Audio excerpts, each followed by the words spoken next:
अब ये एक एग्जाम्पल हमारे पास, इसमें कहता है कि भी ये बड़ा इंपॉर्टेंट एग्जाम्पल है।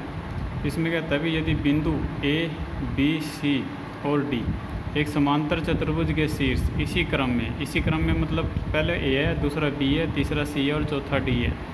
तो उसमें देखो यहाँ पर P का मान क्या है, हमारे पास अज्ञात है। तो ये P का मान हमें ज्ञात करना है। तो सबसे पहले हम क्या बनाते हैं, अभी अपने एक समांतर चतुर्भुज बनाते हैं। यदि इन क्वेश्चनों में हमें ना अपने जो डायग्राम्स हम ये बना रहे हैं, जैसे अपनी चतुर्भुज आ गई, त्रिभुज आ गई, अगर इन सब की प्रॉपर्टीज़ हमें अच्छे से पता है तो ये क्वेश्चन बिल्कुल ही आसान है। 6 1 बी का निर्देशांक कितना है 8 2, सी का निर्देशांक कितना है 9 4 और डी का निर्देशांक कितना है 3। अब देखो इसके निर्देशांक दिए हुए हैं और हमें क्या ज्ञात करना है, अभी इस P का मान ज्ञात करना है। तो हम इसकी प्रॉपर्टी रिवाइज करते हैं। सबसे पहली बात तो क्या होता है कि भी इनकी जो सम्मुख भुजाएं हैं वो क्या होती हैं, बराबर होती हैं। ये पहली प्रॉपर्टी आ गई। आमने सामने की भुजाएं क्या होती हैं, बराबर। अब दूसरी प्रॉपर्टी क्या है हमारे पास, यदि हमें दूसरी प्रॉपर्टी का ज्ञात नहीं होगा तो हम पहली प्रॉपर्टी पर उलझे रहेंगे और क्वेश्चन अपने लिए क्या हो जाएगा, लेंथी हो जाएगा। अब उसके लिए दूसरी प्रॉपर्टी, इस टाइप का जो क्वेश्चन आएगा उसके लिए हमारे पास जो दूसरी प्रॉपर्टी अभी हम बताने जा रहे हैं वो बड़ी ही मतलब अच्छी प्रॉपर्टी है। वो उस प्रॉपर्टी के अकॉर्डिंग क्या हमारे पास कि भाई जो इसके विकर्ण होते हैं, ये विकर्ण AC और ये विकर्ण क्या होगा हमारे पास भाई BD, दोनों क्या करते हैं, एक ही बिंदु पर एक दूसरे को समद्विभाजित करते हैं। एक दूसरे को क्या करते हैं, समद्विभाजित। मान लो ये बिंदु हमने क्या ले लिया भाई, E बिंदु मान लिया, इसको मान लो हमने। तो ये क्या होगा हमारे पास, दोनों विकर्ण समांतर चतुर्भुज के हों, चाहे समचतुर्भुज के या वर्ग के या आयत के, वो दोनों विकर्ण एक दूसरे को क्या करते हैं, समद्विभाजित करते हैं एक ही बिंदु पर। समद्विभाजित का मतलब ये होता है एक दूसरे को दो समान भागों में बांटते हैं। यानी कि अगर हम बात करें भाई, देखो जैसे AC विकर्ण हो गया तो AC विकर्ण का E क्या होगा हमारे पास, मध्य बिंदु हो गया, क्योंकि समान भागों में बांट रहा है तो उसका मतलब क्या होगा, बीच में हो गया ना। अगर BD की बात करें तो BD भी क्या है, दो समान भागों में विभाजित होता है हमारे पास, BD भी दो समान भागों में विभाजित होता है। तो E इसका भी क्या हो गया, मध्य बिंदु। तो अपने पास यही कंसेप्ट यूज़ होना है कि भी दोनों जो विकर्ण हैं, इन दोनों विकर्ण का मध्य बिंदु क्या आएगा हमारे पास, एक ही आएगा। तो हम पहले AC का मध्य बिंदु निकाल लेंगे, फिर BD का मध्य बिंदु, और दोनों को क्या रख देंगे भाई, बराबर रख देंगे। दोनों को क्या रख देंगे, बराबर। तो अपना क्वेश्चन सोल्व हो जाएगा।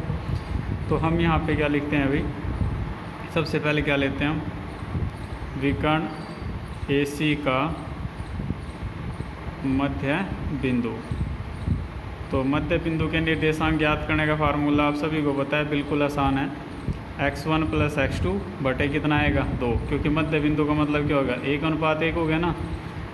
फिर y1 + y2 बटे कितना आ जाएगा, 2।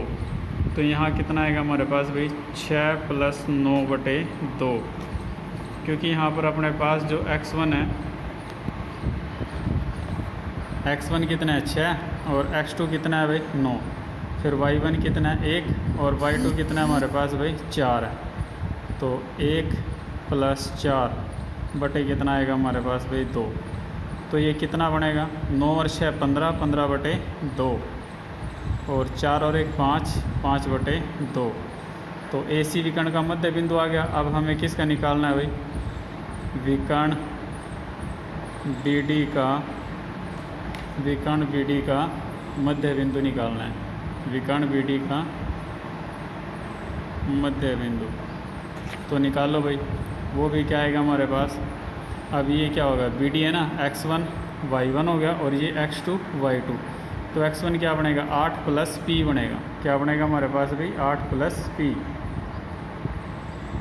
तो 8 प्लस यानी x1 + x2 बटे 2। और फिर दूसरा क्या बनेगा, 2 + 3 कितना आएगा हमारे पास, 2 + 3 बटे 2, यानी 8 + P बटे 2 और 3 और 2 5 बटे 2। तो दोनों जो विकर्ण उनके मध्य बिंदु आ चुके हैं। तो अब हम क्या लिखेंगे, अकॉर्डिंग टू क्वेश्चन, प्रश्नानुसार दोनों के जो मध्य बिंदु हैं क्या है हमारे पास भाई, बराबर हैं। तो कितना लिखेंगे हम भाई, 15 बटे 2, 5 बटे 2। AC का मध्य बिंदु किसके बराबर है भाई, BD के मध्य बिंदु के, 8 + P बटे 2 और कितना था हमारे पास भाई ये 5/2। अब एक चीज़ देखो, दोनों दो बिंदु कब बराबर होंगे, जब x उनके निर्देशांक यानी कि जो हमारे पास x भुज के बराबर होगा और कोटि किसके बराबर होगा भाई, कोटि के। तो अपना पहले में भुज कितना है 15/2, दूसरे में कितना है 8 + p/2। तो यहाँ क्या आएगा भाई 15/2 बराबर 8 + p/2, 2 से 2 कट गया। तो भाई p बराबर 15 - 8 कितना आ जाएगा हमारे पास 7।